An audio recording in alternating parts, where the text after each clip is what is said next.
Welcome to Sharma ji की कहानियाँ। आज की कहानी है सिर्फ अपने लिए। हमारे संयुक्त परिवार में संजना दी सबसे बड़ी थी। बड़ी होने के साथ लीडरशिप की भावना उनमें कूट कूट कर भरी थी। इसलिए हम सब भाई बहन उनके आगे पीछे घूमते रहते थे और वे निर्देश देती कि अब क्या करना है। वे जो कह दें वही हम सबके लिए एक आदर्श वाक्य होता था। सबसे पहले उन्होंने साइकिल चलानी सीखी, फिर हम सबको एक एक करके सिखाया। वैसे भी चाहे खेल का मैदान हो या पढ़ाई लिखाई या स्कूल की अन्य गतिविधियां, दीदी सब में अव्वल ही रहती थी। इसी वजह से हमेशा अपनी कक्षा की मॉनिटर भी वही रही।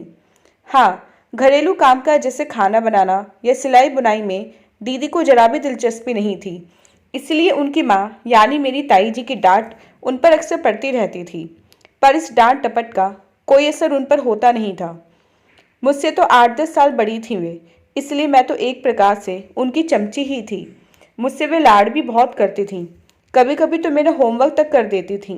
कहती, चल तू थक गई होगी रितु, तेरा क्लास वर्क मैं कर देती हूँ, फिर तू भी खेलने चलना। बस मैं तो निहाल हो जाती। इस बात की भी चिंता नहीं करती कि स्कूल में टीचर दीदी की हैंडराइटिंग देखकर मुझे डांटेंगी। पर उस उम्र में इतनी समझ भी कहाँ थी। हंसते खेलते हम भाई बहन बड़े हो रहे थे। दीदी तब कॉलेज में बीए कर रही थी कि ताऊ जी को उनके विवाह की फिक्र होने लगी। ताऊ जी व दादाजी की इच्छा थी कि सही उम्र में विवाह हो जाना चाहिए। लड़कियों को अधिक पढ़ाने से क्या फ़ायदा। फिर अभी इस उम्र में तो सब लड़कियां अच्छी लगती ही हैं, इसलिए लड़का भी आसानी से मिल जाएगा। वैसे दीदी थी तो स्मार्ट, पर रंग थोड़ा दबा होने की वजह से 2 जगहों से रिश्ते वापस हो चुके थे। दीदी का मन अभी आगे पढ़ने का था, पर बड़ों के आगे उनकी एक न चली। एक अच्छा वर देखकर दादाजी ने उनका संबंध तय कर ही दिया। सुनील जीजाजी अच्छी सरकारी नौकरी में थे, संपन्न परिवार था। बस ताऊजी और दादाजी को और क्या चाहिए था। दीदी बीए का इम्तिहान भी नहीं दे पाई थी कि उनका विवाह हो गया। घर में पहली शादी थी तो खूब धूमधाम रही। गाना बजाना, दावतें सब चलीं और आखिरकार दीदी विदा हो गई। सबसे अधिक दुख दीदी से बिछुड़ने का मुझे था। मैं जैसे एकदम अकेली हो गई थी। फिर कुछ दिनों बाद चाचा के बेटे रोहित को विदेश में स्कॉलरशिप मिली थी, बाहर जाकर पढ़ाई करने की। तो घर में एक बड़ा समारोह आयोजित किया गया। दीदी को भी ससुराल से लाने के लिए भैया को भेजा गया, पर ससुराल वालों ने कह दिया कि ऐसे छोटे मोटे समारोह के लिए बहू को नहीं भेजेंगे, और अभी अभी तो आई ही है। हम लोग मायूस तो थे ही, ऊपर से भैया ने जो उनकी ससुराल का वर्णन किया उससे और भी दुखी हो गए। अरे, हमारी संजना दी को ताऊजी ने पता नहीं कैसे घर में ब्याह दिया। हमारी दी जो फर्राटे से शहर भर में स्कूटर पर घूम आती थी, वो वहाँ घूंघट में कैद हैं। इतना बड़ा घर, ढेर सारे लोग, मैं तो खुलकर दीदी से बात भी नहीं कर पाया। अच्छा, तो क्या सभी ससुरालें ऐसी ही होती हैं? मेरे सपनों को जैसे एक आघात लगा था। मैं तो सोच रही थी कि वह ताई जी, माँ जैसे डांटने वाले या टोकने वाले लोग तो होंगे नहीं। आराम से जीजा जी के साथ घूमती फिरती होंगी, खूब मज़े होंगे। मन हुआ कि जल्दी ही दीदी से मिलूं और पूछूं, आप तो पर्दे, घूंघट सबके इतने खिलाफ थीं, इतने लेक्चर देती रहती थीं, अब क्या हुआ? फिर कुछ ही दिनों बाद जीजा जी को किसी ट्रेनिंग के सिलसिले में महीने भर के लिए बेंगलुरु जाना था, तो दीदी जिद करके मायके आ गई थी। मैं तो उन्हें देखते ही चौंक गई थी। इतनी दुबली और काली लगने लगी थी। माँ ने तो कह भी दिया था, अरे संजना बेटा, लड़कियां तो ससुराल जाकर अच्छी सेहत बनाकर आती हैं, पर तुझे क्या हुआ? पर धीरे धीरे पता चला कि ससुराल वाले उनसे खुश नहीं हैं। सासू अक्सर ताना देती रहती हैं कि पता नहीं कैसे माँ बाप हैं इसके कि घर के कामकाज तक नहीं सिखाए। 4 लोगों का खाना तक नहीं बना सकती ये बहू। अब इसकी पढ़ाई को क्या हम चाटें? माँ, मैं अब ससुराल नहीं जाऊंगी। मेरा वहाँ दम घुटता है। सास के साथ ये भी हरदम डांटते रहते हैं और मेरी कमियां निकालते हैं। एक दिन रोते हुए वे ताई जी से कह रही थी, तो मैंने भी सुन लिया। पर ताई जी ने उल्टा उन्हें ही डांटा। पागल हो गई है क्या? ससुराल छोड़कर यहाँ रहेगी, समाज में हमारी थू थू कराने आई है। अरे, हमें अभी अपनी और लड़कियां भी ब्याहनी हैं। कौन ब्याहेगा फिर रंजना और वंदना को, बता। इधर माँ ने भी दीदी को समझाया, देख बेटा, हम तो पहले ही कहते थे कि घर के कामकाज सीख ले। ससुराल में सबसे पहले यही देखा जाता है। पर कोई बात नहीं, अभी कौन सी उम्र निकल गई है, अब सिखाए देते हैं।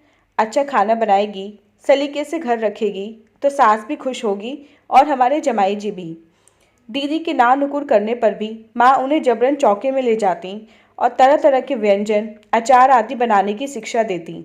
हम लोग सोचते ही रह जाते कि कब दीदी को समय मिलेगा और हम लोगों के साथ हंसेंगी, खेलेंगी, बोलेंगी। एक महीना कब निकल गया मालूम ही नहीं पड़ा था। जीजाजी आकर दीदी को विदा कराकर ले गए। मैं फिर सोचती, पता नहीं हमारी दीदी के साथ ससुराल में कैसा सुलूक होता होगा। फिर पढ़ाई का बोझ दिनों दिन बढ़ता गया और दीदी की यादें कुछ कम हो गईं। वर्षों बाद भैया की शादी में दीदी और जीजाजी भी आए थे, पर अब दीदी का हुलिया ही बदला हुआ लगा। वैसे सेहत पहले से बेहतर हो गई थी, पर वे हर समय साड़ी में सिर ढके रहती। दीदी, ये तुम्हारी ससुराल थोड़ी ही है, जो चाहे वह पहनो। मुझसे रहा नहीं गया और कह दिया, देख रितु, तेरे जीजाजी को जो पसंद है वही तो करना चाहिए ना मुझे। अब अगर इन्हें पसंद है कि मैं साड़ी पहनूं, सिर ढक कर रहूं, तो वही सही। अच्छा, इतनी आज्ञाकारिणी कब से हो गई हो? मैंने चिढ़कर कहा। होना पड़ता है बहना, घर की सुख शांति बनाए रखने के लिए अपने आप को बदलना भी पड़ता है। ये सब बातें तुम सब समझोगी जब तेरी शादी हो जाएगी, कहकर दीदी ने बात बदल दी। पर मैं देख रही थी कि दीदी हर समय जीजाजी के ही कामों में लगी रहती। उनके लिए अलग से चाय खुद बनाती। खाना बनता तो गरम रोटी सिकते ही पहले जीजाजी की थाली खुद ही लगा कर ले जाती। कभी उनके लिए गरम नाश्ता बना रही होती तो कभी उनके कपड़े निकाल रही होती। एक प्रकार से जैसे वे पति के प्रति पूर्ण समर्पित हो गई थीं।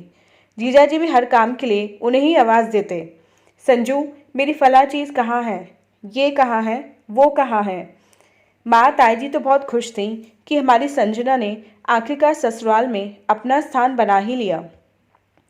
मैं अब अपनी पढ़ाई में व्यस्त हो गई थी। 2 वर्षों के लिए जिद करके हॉस्टल में रहने चली गई थी। बीच में दीदी मायके आई होंगी, पर मेरा उनसे मिलना हो नहीं पाया। एक बार फिर छुट्टियों में मैं उनके ससुराल जाकर ही उनसे मिली थी। अब तो दीदी के दोनों जेठों ने अलग घर बना लिए थे। सास बड़े जेठ के पास रहती थीं।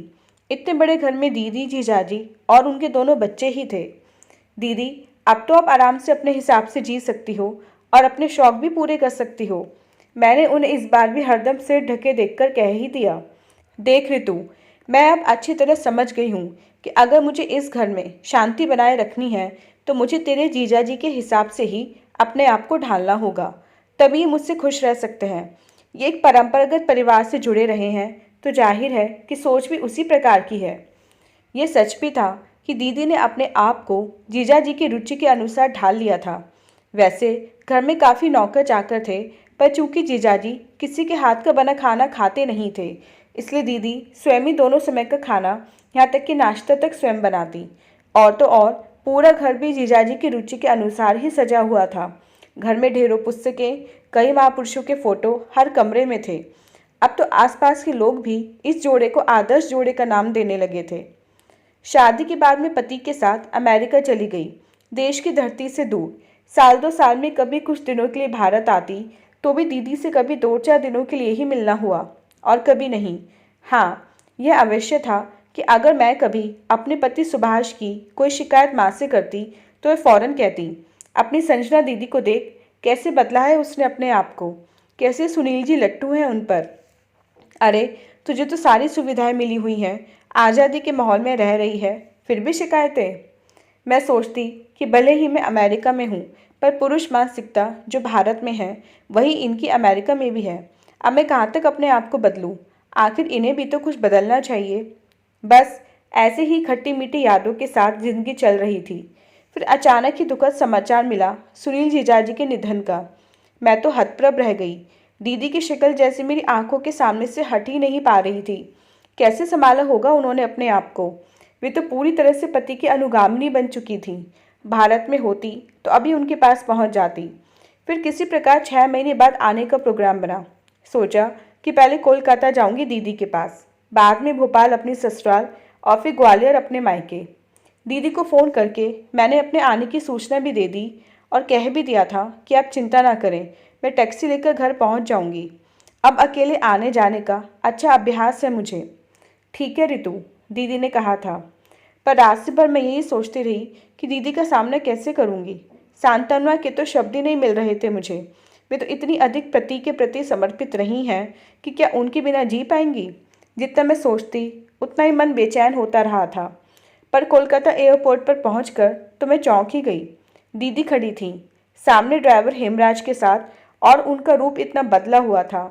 कहाँ मैं कल्पना कर रही थी कि वे साड़ी से सिर ढके उदास से मिलेंगी, पर यहाँ तो आकर्षक सलवार सूट में थी। बाल करीने से पीछे बंधे हुए थे, माथे पर छोटी सी बिंदी भी थी। उम्र से 10 साल छोटी लग रही थी। दीदी आप क्यों आई? मैं पहुंच जाती। मैं कह ही रही थी कि हेमराज ने टोक दिया। अरे ये तो अकेली आ रही थी, कार चलाना जो सीख लिया है। मैं तो जिद करके साथ आया कि लंबा रास्ता है और रात का टाइम है। अच्छा, मुझे तो लग रहा था जैसे मैं दीदी से पिछड़ गई हूँ। इतने साल अमेरिका में रहकर भी मुझे अभी तक गाड़ी चलाने में झिझक होती है, और दीदी हैं, लग भी कितनी स्मार्ट रही हैं। रास्ते भर वे हंसी बोलती रहीं, यहाँ तक कि जीजाजी के बारे में कोई खास बात नहीं की उन्होंने। मैंने ही 2-4 बार जिक्र किया तो टाल गई थी। घर पहुंचकर मैंने देखा कि अब तो पूरा घर दीदी की रुचि के अनुसार ही सजा हुआ है। उनकी पसंद की पुस्तकें सामने शीशे की अलमारी में नजर आ रही थीं। कई संस्थाओं के फोटो भी लगे हुए थे। पता चला कि अब चूंकि पर्याप्त समय था उनके पास, इसलिए अब कई सामाजिक संस्थाओं से भी वे जुड़ गई थीं और अपनी पसंद के कार्य कर रही थीं। अब तो खाना बनाने के लिए भी एक अलग नौकर सूरज था उनके पास। सुबह ब्रेकफास्ट में भी पूरी टेबल सजी रहती, फल, जूस और कोई गर्म नाश्ता। लंच में भी पूरी डाइट रहती थी। भले ही उनका अकेले का खाना बना हो, पर वे पूरी रुचि और सुगढ़ता से ही सब कार्य करवाती थी। ड्राइवर रोज शाम को आ जाता। अगर कहीं मिलने नहीं भी जाना हो तो वे खुद ड्राइविंग करती, लेकिन ड्राइवर साथ रहता। तात्पर्य यह है कि वे अपने सभी शौक पूरे कर रही थीं।